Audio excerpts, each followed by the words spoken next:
أشهد أن لا إله إلا الله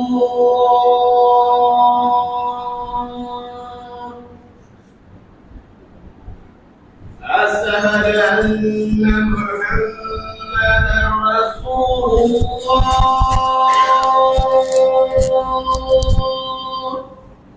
أشهد أن محمدا رسول الله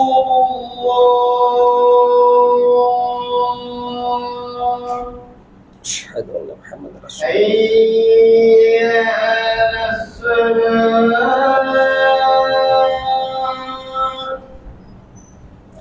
حي على الصلاة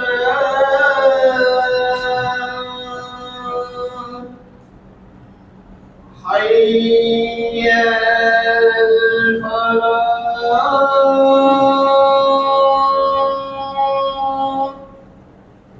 حي على الفلاح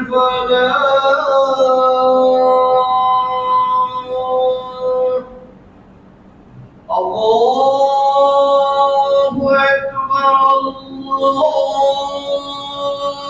أكبر لا إله إلا الله.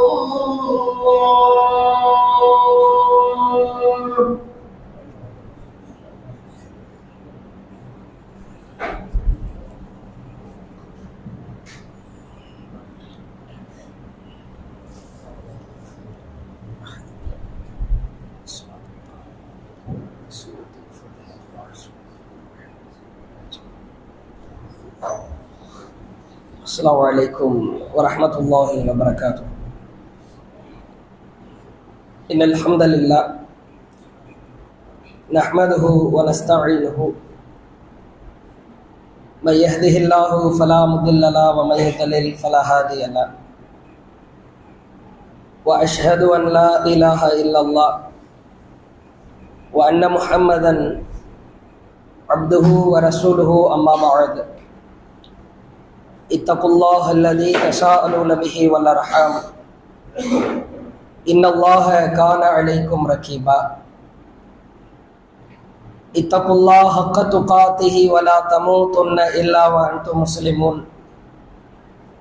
اتقوا الله وقولوا قولا سديدا يصلح لكم أعمالكم ويغفر لكم ذنوبكم ومن يطع الله ورسوله فقد فاز فوزا عظيما فإن أصدق الحديث كتاب الله وأحسن الهدي هدي محمد وشر الأمور محدثاتها وكل محدثة بدعة وكل بدعة ضلالة وكل ضلالة في النار. اللهم صل على محمد وعلى آل محمد كما صليت على إبراهيم وعلى آل إبراهيم إنك حميد مجيد. اللهم بارك على محمد وعلى آل محمد كما باركت على إبراهيم وعلى آل إبراهيم إنك حميد مجيد. நம்மை எல்லாம் கண்ணியப்படுத்தியிருக்கிறான். உலகத்தில் கோடிக்கணக்கான மனிதர்கள் வாழ்ந்தாலும்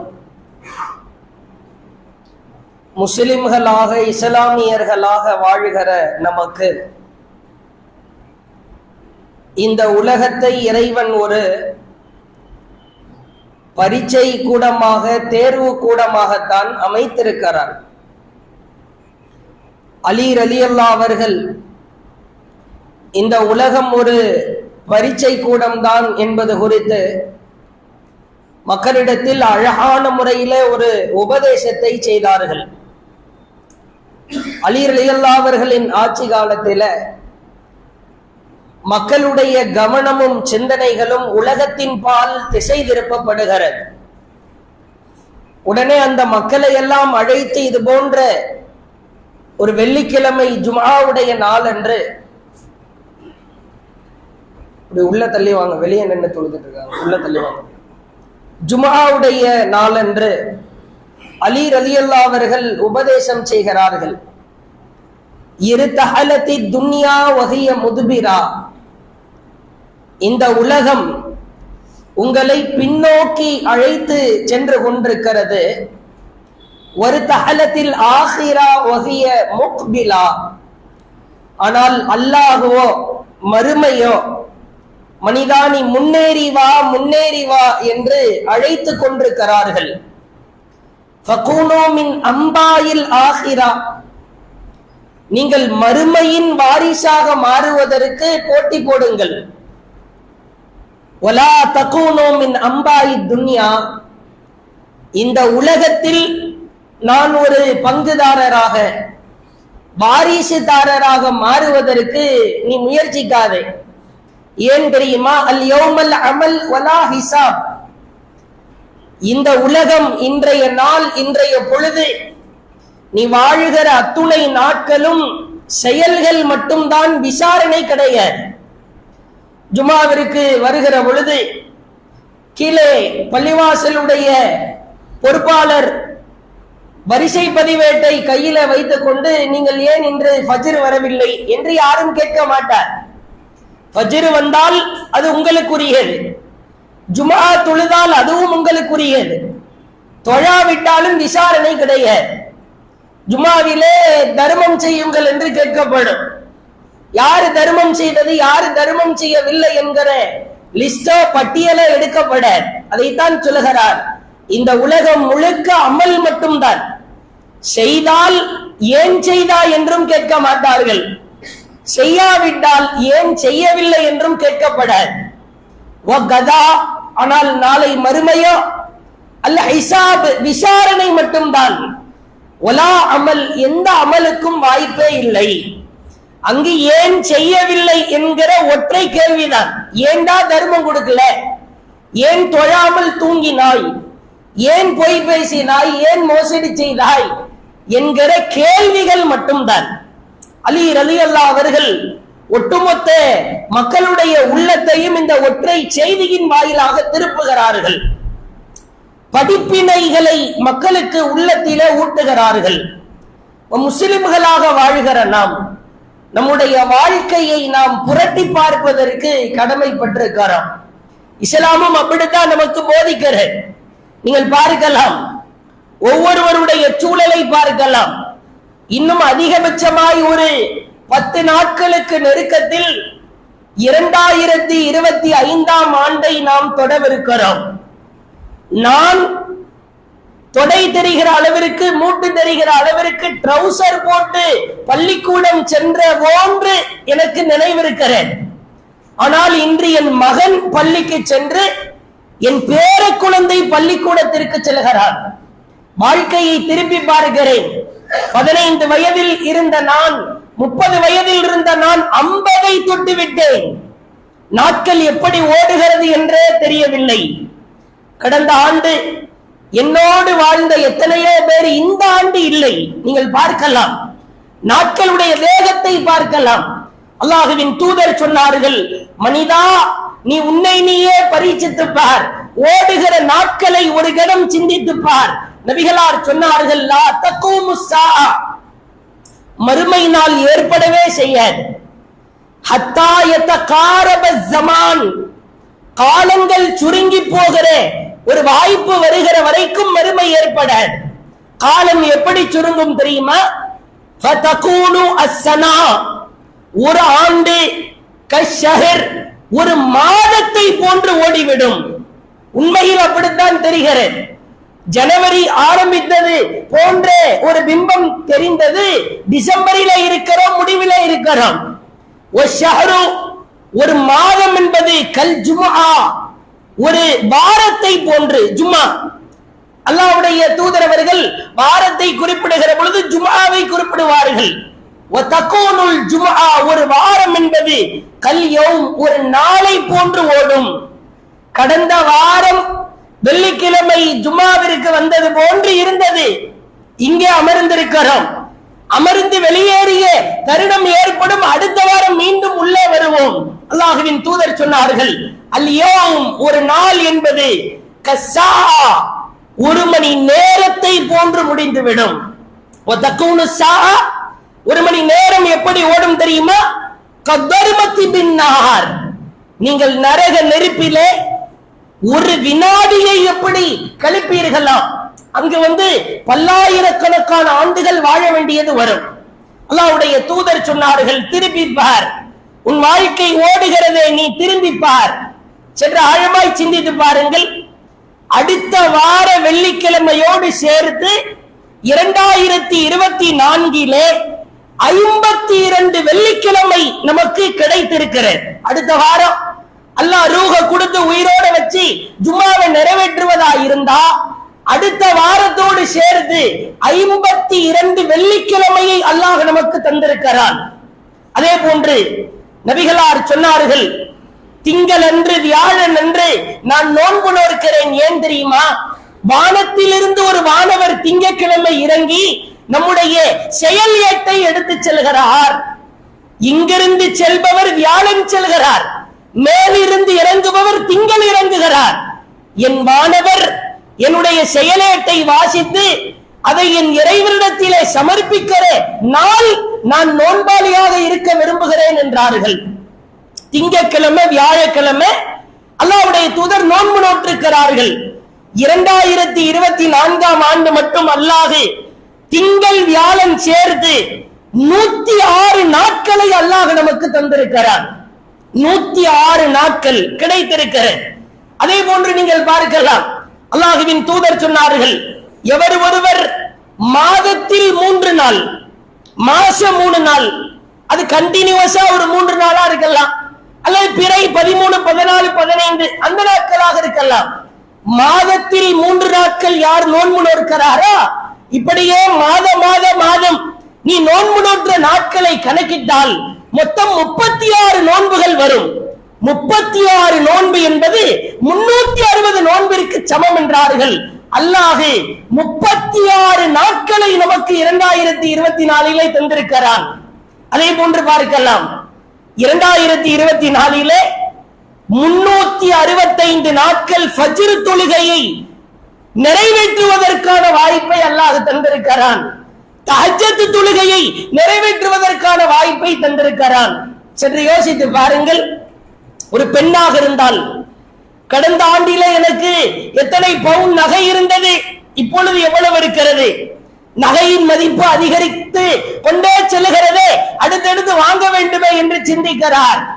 வியாபாரத்தில் இருப்பவர்கள், கடந்த ஆண்டு என்னுடைய வருமானத்தை விட இந்த ஆண்டு அதிகரித்திருக்கிறதா, எதை எப்படி அதிகரிக்கலாம் சிந்திக்கிறார். ஆனால் யாராவது நம்மில் பெரும்பான்மையான மக்கள் 2024 ஆண்டு நான் எத்தனை நாட்கள் ஃபஜ்ர் தொழுதிருக்கிறேன், எத்தனை நாள் தொழுகல என்றைக்காவது கணக்கிட்டு வைத்திருக்கிறோமா?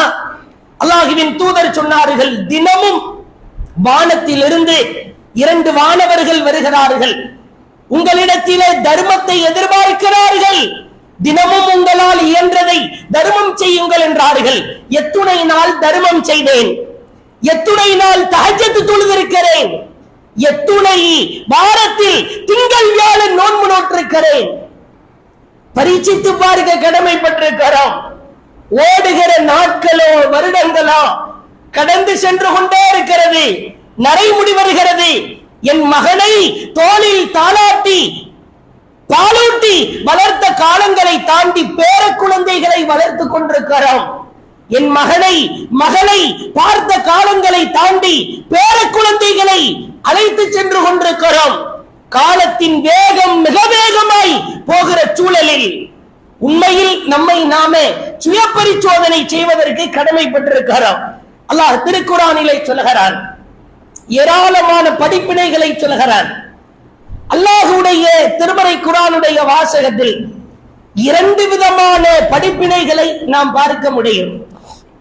ஒன்று, நல்லவர்களின் வரலாற்றை சொல்லி இவர்களை போன்றுதான் வாழ வேண்டும் மனிதா, இவர்களை போன்று மரணிக்க வேண்டும் மனிதா என்று அல்லாஹ் பாடம் நடத்துவான். மற்றொரு புறம் கெட்டவர்களின் வரலாற்றை சொல்லி இவர்களை போன்று வாழ்ந்து விடாதே, இந்த கேடு கெட்டவனின் வாழ்க்கையை முன்மாதிரியாய் எடுத்துக் கொள்ளாதே அல்லாஹ் சொல்லுவான். அப்படி அல்லாஹ் சொன்ன ஒரு மோசமான வாழ்க்கைக்கு உதாரணம் காரூன். நமக்கெல்லாம் தெரியும், இவனுக்கு வழங்கப்பட்டதை போன்று செல்வ வளம் யாருக்கும் வழங்கப்படவில்லை. ஆணவ திமிரிலே, பெருமையில், அகம்பாவத்தில் இவனுடைய கசானாவை அல்ல, கசானா சேமித்து வைக்கப்பட்டிருக்கிற சாவியை தூக்குவதற்கே பல ஆயிரம் பேர்கள் தேவைப்படுமாம். அவ்வளவு பொருளாதாரத்தை அல்லாஹ் கொடுத்தான். திருமறை குர்ஆனில் காரூனின் வரலாற்றை அல்லாஹ் பல இடங்களிலே சொல்கிறான். அதிலே சூரா கஸஸ் 28வது அத்தியாயம் தொடர்ச்சியா ஒரு 6 வசனத்துல இந்த காரூனின் வரலாற்றை சொல்லிவிட்டு அவன் வாயிலே மண்ணள்ளி போட்டு முடித்துவிட்டு 7வது வசனத்தை அல்லாஹ் தொடர்கிறான். மிக அற்புதமான வசனம். காரூனின் வரலாற்றுக்கு முற்றுப்புள்ளி வைத்துவிட்டு பிறகு உலகத்திற்கு முன்மாதிரியை சொல்வதற்கு அல்லாஹ் தொடங்குகிறான். ஒபுத்தகி மனிதா, அல்லாஹ் அழைக்கிறான். ஒபுத்தகி மனிதா ஃபீமா ஆத்தாக்கல்லா அத்தாரல் ஆகிரா, உனக்கான மறுமையின் வீட்டை நீ தேடிக்கொள். காரூன் மறுமையின் வீட்டை தேடவில்லை, இந்த உலகத்தின் வீட்டை தேடினான். ஆடம்பரத்திலே வாழ்ந்தான், அகம்பாவத்திலே வாழ்ந்தான், செத்து விட்டான். நீ அப்படி வாழாதே, உனக்கான மறுமையின் வீட்டை நீ தேடிக்கொள். அடுத்து 2வது அல்லாஹ் சொல்கிறான், வலா தன்ஸ நஸீபக மினத் துன்யா, இந்த உலகத்தில் உனக்கான பங்களிப்பு என்று ஒன்று இருக்கிறது, அதை மறந்து விடாதே. காரூன் மறந்தான். அல்லாஹ் எவ்வளவோ பொருளாதாரத்தை கொடுத்தான், எவ்வளவோ செல்வத்தை கொடுத்தான், சுகத்தை கொடுத்தான், அனுபவித்தான். ஆனால் இந்த உலகத்தில் அவனுக்கான ஷேர், பங்கை மறந்து விட்டான். நீ அப்படி வாழாதே. 3வது அல்லாஹ் சொல்கிறான், வஅஹ்சின் கமா அஹ்ஸன அல்லாஹ், அல்லாஹ் உன்னை எப்படி கண்ணியப்படுத்தி வாழச் செய்து உதவி செய்திருக்கிறானோ அது போன்று நீயும் அல்லாஹ்விற்கு உதவி செய். அமல்களினால் உதவி செய், இறை நினைவால் உதவி செய், இறைவனை வணங்குவதால் உதவி செய், மறந்து விடாதே. காரூன் மறந்தான். 3 செதுக்கப்பட்ட உபதேசத்தை அல்லாஹ் சொல்கிறான்.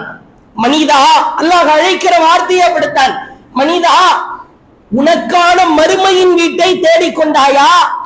பீரோலில நகையை தேடிக்கொண்டேன், ஆடையை தேடிக்கொண்டேன், சொந்தமாய் வீட்டை தேடிக்கொண்டேன், வாகனத்தை தேடிக்கொண்டேன், எனக்கான மறுமையின் வீட்டை தேடிக்கொண்டேனா? வேகமாய் உருண்டோடுகிற காலகட்டத்தில் நமக்கான படிப்பினை அதுதான்.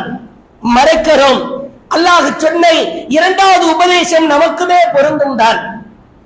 இறைவனுக்கு நாம செய்யக்கூடிய பங்களிப்பை மறக்கிறோம், சுயநலமாய் வாழுகிறோம். நான் உண்டு, என் குடும்பம் உண்டு, என் பொருளாதாரம், என் செல்வம். அல்லாஹ்வுக்கு நீ எப்படா பங்களிப்பு செலுத்துவாய்? இறைவனுக்கு பங்களிப்பை எப்பொழுது செலுத்த போகிறாய்? இறைவனுக்கு ஏதேனும் ஒரு காரியத்தை கொடுக்க போகிறாயா? தாவா செய்கிறாயா? நன்மையை ஏவி தீமையை தடுக்கிறாயா? காலை எழுகிறாய், கடைக்கு செல்கிறாய், வியாபாரத்திற்கு செல்கிறாய், தொழிலுக்கு செல்கிறாய், இரவு வந்து படுக்கிறாய், காலையில் எழுகிறாய், திரும்ப இரவு வந்து படுக்கிறாய். இதுவே ஒவ்வொருவருடைய வாழ்க்கையில் ரொட்டேஷனல் லைஃபாய் போய் கொண்டிருக்கிற.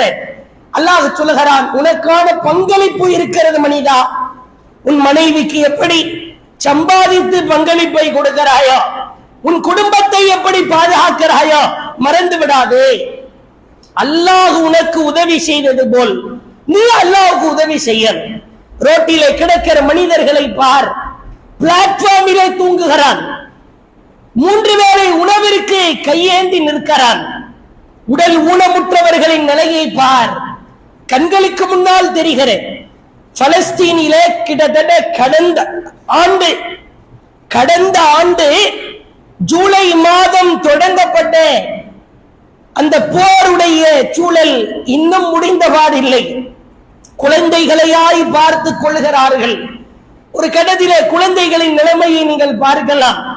பச்சிலம் பாலகன் தலை வெடித்து சிதறி மரணித்து கிடக்கிறான். இந்த ஆண்டில் நமக்கான படிப்படையாய் கண்களுக்கு முன்னால் இருக்கிறது. வரிசையில நிற்கிறார்கள், முகம் வாடி போயிருக்கிறது. வரிசையில நின்று குழந்தைகள் ஏதோ அனாதைகளை போன்று அவர்கள் வெறுமனே அந்த ரைஸ், அந்த சோறை மட்டும் வாங்கி செல்கிறார்கள். அருகிலே கூட்டு இல்லை, குழம்பு இல்லை, தொட்டுக்க எதுவும் கறி வகைகள் இல்லை, வெறும் சோறு மட்டும்தான்.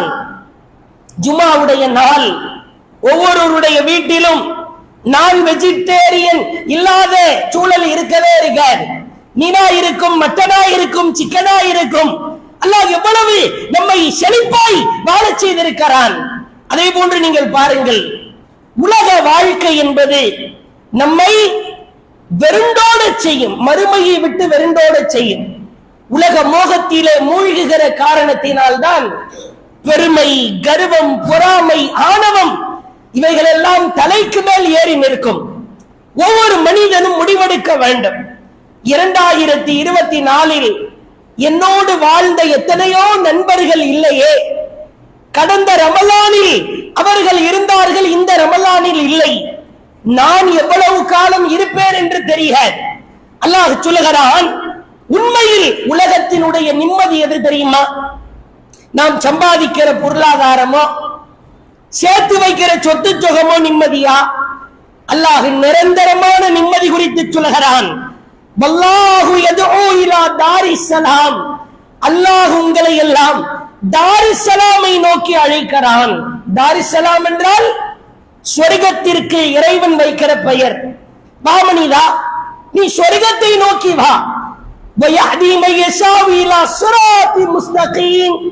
தான் நாடியோரை அல்லாஹ் இந்த சொர்க்க பாதையை நோக்கி அழைக்கிறான். சொர்க்கத்தை நோக்கி அல்லாஹ் அழைக்கிறான். நம்முடைய வாழ்க்கையில் சொர்க்கத்தை நோக்கி ஓடுகிற காரியத்தை செய்ய வேண்டும். உதாரணத்திற்கு ஒன்றை சொல்கிறேன். ஒரு மனிதனுக்கு பொருளாதார தேடல், பொருளாதார வளம் கொளித்து நிற்கிற பொழுது இறைவனை மறக்க கூடாது. செத்து விடுவோம், மௌத்தாய் போவோம், நம்மை தூக்கி வெற்று மேனியோடு நம் மேனியில மண்ணை எண்ணி போடத்தான் போகிறார்கள் என்கிற சிந்தனையில் வாழ்கிற மனிதன் உலகத்தை முன்னோக்க மாட்டான். அப்துல் ரஹ்மான் இப்னு அவுஃப் அவர்கள் நபி தோழர்கள்ல கொஞ்சம் கூடுதலான பணக்கார தோழர் அப்துல் ரஹ்மான் இப்னு அவுஃப். மக்காவை விட்டு மதீனாவிற்கு ஹிஜ்ரத் செய்து வந்த பொழுதிலேயே பேரித்தம் பழத்தின் கொட்டை அளவிற்கு நிகராக தங்கத்தை மகராய் கொடுத்தார். ஒவ்வொருவருக்கும் பொருளாதாரத்துக்கே வழி இல்லை. அல்லாஹ் அவருக்கு அவ்வளவு பரக்கத்தை செய்தான். தொட்டதெல்லாம் பொன்னாய் மாறும் என்று நாம் கேள்விப்பட்டிருக்கலாம். உண்மையில் பொன்னாய் மாறியது. அவர் ஒரு பாலாடை கட்டி வியாபாரம் செய்வார், அல்லாஹ் தங்கமா கொடுத்துருவான். திடீர்னு கிளாத், இந்த துணி வியாபாரம் செய்வார்கள், தங்கமாய் அல்லாஹ் மாற்றியது உண்டு. பிற்காலம் நபியினுடைய காலகட்டத்திற்கு பிறகு அப்துல் ரஹ்மான் இப்னு அவுஃப் அவர்கள் கோடிகளிலே செல்வ வளத்திலே வாழ்கிறார்கள். ஒரே ஒரு உதாரணத்தை சொல்கிறேன். கிட்டத்தட்ட அவருடைய ஒரு லேண்ட், ஒரு நிலம், அந்த தோட்டத்தை விற்பனை செய்கிறார். ஒரே ஒரு தோட்டம், பல தோட்டங்கள் இருக்கிறது, அதில ஒரு தோட்டத்தை விற்பனை செய்கிறார். எவ்வளவு மதிப்பு வருகிறது? முஸ்னத் அஹ்மதிலே பார்க்கலாம், 40,000 தீனார்.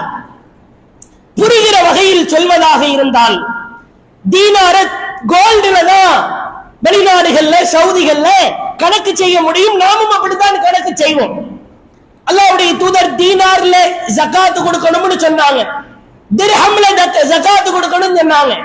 அது நாம தங்க வெள்ளியோடு ஒப்பிட்டு கணக்கு செய்வோம். 40,000 தீனார் இன்றைய தங்க மதிப்பின்படி 1,70,000 கிராம் கோல்டு, 1,70,000 கிராம் தங்கம், அதாவது 170 கிலோ தங்கம், 170 kg. பணமதிப்பில் சொல்வதாக இருந்தால் இன்றைய காலத்தில் ஏறத்தாழ 122 கோடியே 40 லட்சம் ரூபாய் ஒரு சொத்து. அப்துல் ரஹ்மான் இப்னு அவுஃப் அவர்களுக்கு அல்லாஹ் கொடுத்த ஒரு தோட்டத்தை விற்பனை செய்கிறார்.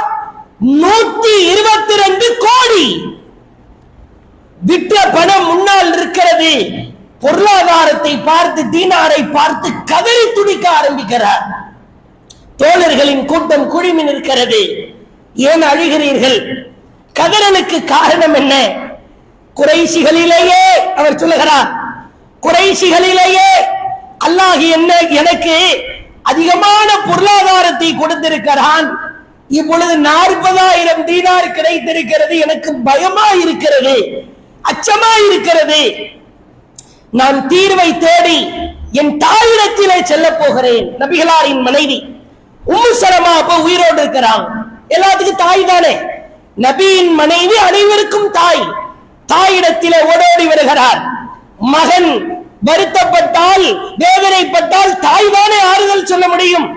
அதுவும் உம்மஹாத்துல் முஃமினீன் நபியின் மனைவி உம்மு சலமாவிடத்திலே வந்து கேட்கிறார், யா உம்முல் முஃமினீன், அம்மாவே, இன்னி அக்ஷா, நான் அஞ்சுகிறேன், அன்னகூன கத் ஹலத்து, நான் அழிந்து விடுவோனோ என்று பயப்படுகிறேன். ஏன்பா, என்ன விஷயம்? இன்னி மின் அக்ஸரி குரைஷ், அல்லாஹ் குறைஷிகளிலேயே எனக்கு அதிகமான பொருளாதாரத்தை கொடுத்தான். நான் ஒரு தோட்டத்தை விற்பனை செய்தேன். 40,000 தீனார் கிடைத்திருக்கிறது. இதை என்ன செய்வது? அப்ப உம்மு சலமா ரலியல்லாஹு அன்ஹா சொல்றாங்க, நீங்க யார் தெரியுமா? முதல் ஹிஜ்ரத் அபிசினியாவிற்கு நீங்கள் ஹிஜ்ரத் செய்தீர்கள். இரண்டாவது மதீனாவிற்கு ஹிஜ்ரத் செய்தீர்கள். நபியோடு பத்ர் களம், உஹது களம், தபூக் யுத்தம், கந்தக் போர், இப்படி எல்லா போரிலும் கலந்திருக்கிறீர்கள். செல்வத்தை, பொருளாதாரத்தை வாரி வாரி கொடுத்திருக்கிறீர்கள். ஏன் பயப்படுறீங்க? உங்களுக்கு விருப்பம் இருந்தால் இந்த பொருளாதாரத்துல குறிப்பிட்ட தொகையை தர்மம் செய்யுங்கள், அது போதும் அப்படின்றாங்க. அன்ஃபிக் யா புனைய, மகனே வருத்தப்படாத, இதுல கொஞ்சத்தை தர்மம் செஞ்சு ரிலாக்ஸ் ஆயிரு, பொறுமையாயிருன்றாங்க. நேராக வருகிறார், மக்களை அழைக்கிறார். மக்களே அறிந்து கொள்ளுங்கள், எனக்கு பயம் போக வேண்டும் என்பதற்காக நான் விற்ற தோட்டத்தின் மதிப்பு 40,000 தீனார். அல்லாஹ்விற்காக, ஏழை தோழர்களுக்காக, நபியின் மனைவியருக்காக, இல்லாதவருக்காக இந்த 40,000 தீனாரையும் அல்லாஹ்விற்காக தர்மம் செய்து விடுகிறேன் என்று அப்படியே அறிவித்தவுடன் அனைவருக்கும் ஆச்சரியம். அவங்க கொஞ்சத்தை தர்மம் செஞ்சு பயத்திலிருந்து விடுதலை ஆகிக்கிறாங்க. 40,000 தீனாரையும் தர்மம் செய்து விட்டார். பொருளாதாரம் ஒரு மனிதனுக்கு ஏற ஏற பயம் வர வேண்டும். நான் சிறு வயதை நினைத்து பாருங்கள். ஒரு செருப்பு பீந்து விட்டது என்று சொன்னால் தைத்து போட்ட காலம் எல்லாம் உண்டு. ஆனால் வீட்டிற்குள்ளே செல்கிறோம், நம்முடைய மகனுக்கு ஸ்போர்ட்ஸுக்கு ஒரு ஷூ, புதன்கிழமை பள்ளிக்கூடத்துக்கு ஒரு ஷூ, மதரசாவுக்கு ஒரு செருப்பு, நார்மலா ஸ்கூலுக்கு போறதுக்கு ஒரு செருப்பு, 5 வகையான செருப்பை வைத்திருக்கிறான். இங்கே அமர்ந்திருக்கிற பலர் ட்ரவுசர் கிழிந்த நிலையில் பின்னால் தைத்தவாறு போட்ட காலம் உண்டு. பரிசீலித்து பாருங்கள். இன்றோ ஒரு தனி மகனுக்கென்றே மகளுக்கென்றே தனியாய் பீரோ கொடுக்கப்பட்டிருக்கிறது, சேலையாய் அடுக்கி வைத்திருக்கிறார். ஆனால் அல்லாஹ்விற்கு நெருங்குகிற நினைவுகள் குழி தோண்டி புதைக்கப்படுகிறது. பணம் அதிகரிக்க அதிகரிக்க பொருளாதாரத்தை அல்லாஹ் அள்ளி கொடுக்கிற பொழுது அல்லாஹ்வை நோக்கி ஓடி வர வேண்டும். அல்லாஹ்வை விட்டு வெறுண்டோட கூடாது. இறுதியாய் ஒரே ஒரு செய்தியை பாருங்கள். நபிகளார் காலத்தில் தபூக் யுத்த காலத்திற்கு பிறகு யர்முக் என்கிற ஒரு போர் நடக்கிறது. அப்துல்லாஹ் இப்னு மஹ்ரமா என்கிற தோழர் வாழ்கிற காலகட்டத்தில் செல்வ செழிப்போடு வாழ்ந்தார். மரணிக்கிற பொழுதும் இறைவனுக்காகவே மரணிக்கிறார். இந்த அளவிற்கு அந்த யர்முக் போருக்கு வருகிற பொழுது நோன்பு நோற்ற நிலையிலேயே வருகிறார். போர் முடிகிறது. நோன்பாளியாக இருக்கிற பொழுது இரத்த வெள்ளத்திலே மிதக்கிறார். அப்துல்லாஹ் இப்னு உமர் அவர்கள் ஒவ்வொருவராய் வந்து பார்க்கிறார்கள். இரத்த வெள்ளத்திலே மிதக்கிற தோழர்களை வந்து பார்க்கிறார்கள். அதிலே இந்த மஹ்ரமாவின் அருகிலே வருகிற பொழுது அவர் கேட்கிறார், ஹல் அஃப்தர் ஸாயிம், நோன்பு திறக்கிற நேரம் வந்துருச்சா? வந்துருச்சா? எல்லாரும் நோன்பு திறந்துட்டாங்கல்ல. அருகில் இருக்கிற ஒரு மிஹன், செம்பு கொவலை, இதற்கு அரபியில மிஹன் என்பார்கள், அதை எடுத்து கொடுத்து ஓடையிலே தண்ணி அள்ளி வாருங்கள், நோன்பு திறக்க வேண்டும் என்று படுத்த நிலையிலேயே சொல்லுகிறார். அவர் செல்லுகிறார். ஓடை முழுக்க இரத்த வெள்ளம். அந்த மிஹனை வைத்து இரத்தத்தை தள்ளி விடுகிறார். செம்பு இரத்தமாய் மாறுகிறது. அருகில் இருக்கிற ஒரு ஓடையால் தண்ணியை அள்ளிக்கொண்டு ஓடோடி வந்து மஹ்ரமாவின் அருகிலே வந்தால் ஃபக்கது கலா, அவர் முடிந்து விட்டார், அவர் மௌத்தா போயிட்டாரு. தண்ணியை கீழே போட்டவாறு அழுகிறார். வார்த்தை, அந்த வார்த்தை தான் முக்கியமான வார்த்தை. மஹ்ரமாவே, வாழுகிற பொழுது நீங்கள் எவ்வளவு பெரிய செல்வந்தர் தெரியுமா? ஒற்றை வாயில் தண்ணீர் கூட குடிக்க முடியாத நிலையில் உங்கள் உயிர் பிரிந்து விட்டதே. அல்லாஹ்விற்காகவே வாழ்ந்தீர்கள், இறைவனுக்காகவே உயிரை விட்டீர்கள். வாழ்க்கை என்று சொன்னால் வாழ்வதற்குத்தான். அது இந்த உலகத்தை வாழ்வதற்கு அல்ல, மறுமையை வாழ்வதற்கு, வாழ்க்கை வாழ்வதற்கு. பரீட்சித்து பாருங்கள். கடந்த ஆண்டிலே ஃபஜ்ர் தொழாதவனாக, தர்மம் செய்யாதவனாக, உபரியான வணக்கங்களை செய்யாதவனாக, மோசடி செய்தவனாக, பொய் பேசியவனாக, ஏமாற்றியவனாக என் வாழ்க்கை அருவருக்கத்தக்க வாழ்க்கையாக இருந்தால் அந்த வாழ்க்கையை இந்த ஆண்டு மாற்றி அமைப்பேன். நிம்மதி அது மறுமையில் தான் நிரந்தரமா இருக்கிறது என்று கேட்டு நிறைவு செய்கிறேன். வாஹிரு தஅவானா அல்ஹம்துலில்லாஹி ரப்பில் ஆலமீன்.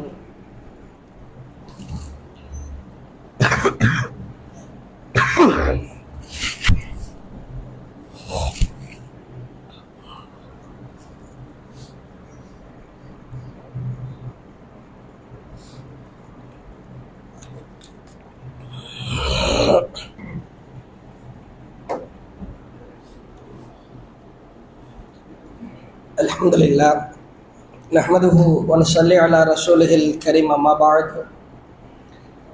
கண்ணியம் நிறைந்த எல்லாம் வல்ல ஏக இறைவனின் அடியார்கள்ல, ஆண்டுகள் உருண்டோடுகிற பொழுது இஸ்லாத்தையும் இஸ்லாமியர்களையும் இந்த நாட்டிலே அப்புறப்படுத்த வேண்டும் என்பதற்காகவும் ஒரு கூட்டம் துடித்துக் கொண்டிருப்பதை பார்க்கிறோம். இஸ்லாமியர்களின் பள்ளிவாசல்களை குறிவைத்து தகர்க்க நினைப்பது, கடுமையான வார்த்தைகளால் கொச்சைப்படுத்துவது, ஒரு மனிதர் இறந்து விட்டால் கூட, கடந்த சில தினங்களுக்கு முன்பாக கோவையிலே ஒரு மனிதர் வஃபாத் ஆகிறார். அவர் தனிப்பட்ட வாழ்க்கை எப்படியோ அதை பற்றி அலச வேண்டிய அவசியம் நமக்கு இல்லை. பல்லாயிரக்கணக்கான காவல்துறையை குவிக்கிறார்கள். ரோடு முழுக்க மக்கள் வெள்ளமாயிருந்தாலும் அவரை கண்ணியமான முறையில், அமைதியான முறையில் அடக்கம் செய்ததை பொறுக்க முடியாத சங்கிகள் அடுத்து ஒரு பப்ளிகா ஒன்றை அறிவிக்கிறார்கள். அந்த மனிதர் இறந்த நாளை நாங்கள் கருப்பு தினமாக அனுஷ்டிக்க போகிறோம், வேதனை தினமாய். அதாவது அவரை எப்படி நீங்க அடக்கம் செய்யலாம், அதுவும் இவ்வளவு அமைதியா தமிழ்நாட்டுல நீங்க அடக்கம் செஞ்சிட முடியுமா என்றெல்லாம் ஒரு சிறிய விஷயத்தை கூட பூதாகரமாய் மாற்றுகிற அவலநிலையை பார்க்கிறோம். அவர்கள் எதிர்பார்த்தார்கள் தமிழகத்தில் பெரிய அளவு கலவரம் பிடிக்க வேண்டும். ஒரு 20 ஆண்டுகளுக்கு முன்பு எது நடந்ததா அது இது போன்ற ஜனாசாக்கள் வாயிலாக நடக்க வேண்டும் என்று எதிர்பார்த்தார்கள். இஸ்லாமியர்கள் அதற்கு கடுகளவிற்கு கூட இடம் கொடுக்காமல், நாங்கள் இதை விடமாட்டோம், இந்த நாளை நாங்கள் எதிர்ப்பு நாளாய், கருப்பு நாளாய் கொண்டாட ஊர்வலமாய் செல்ல போகிறோம் என்றெல்லாம் கொக்கரிக்கிறார்கள். அதே போன்றுதான் அப்பட்டமான ஒரு மீறல் உத்தர பிரதேசத்திலே சம்பல் என்கிற ஒரு பகுதியில் பள்ளிவாசலை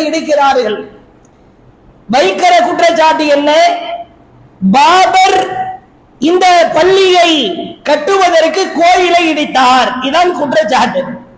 வரலாறு என்ன சொல்லுகிறது?